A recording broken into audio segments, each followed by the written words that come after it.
Regional ring రోడ్డుకి తెలంగాణ ప్రభుత్వం green signal ఇచ్చిన సంగతి తెలిసిందే.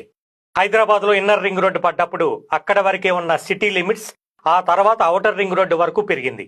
ఇప్పుడు రీజనల్ రింగ్ రోడ్డు ప్రాజెక్టుతో హైదరాబాద్ పరిమితి అనేది పెరుగుతుంది.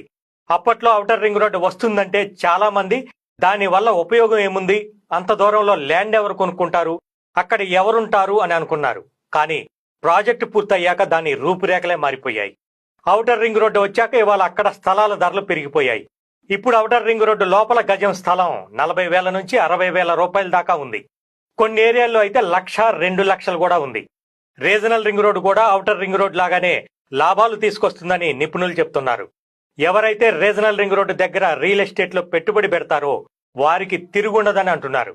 రీజనల్ రింగ్ రోడ్డు వరకు హెచ్ఎండిఏ లిమిట్స్ పెంచడం కూడా ఇన్వెస్టర్లకు గొప్ప అవకాశం అని చెప్తున్నారు. రీజనల్ రింగ్ రోడ్డు వచ్చే ఏరియాలో ఔటర్ రింగ్ రోడ్డు నుంచి 20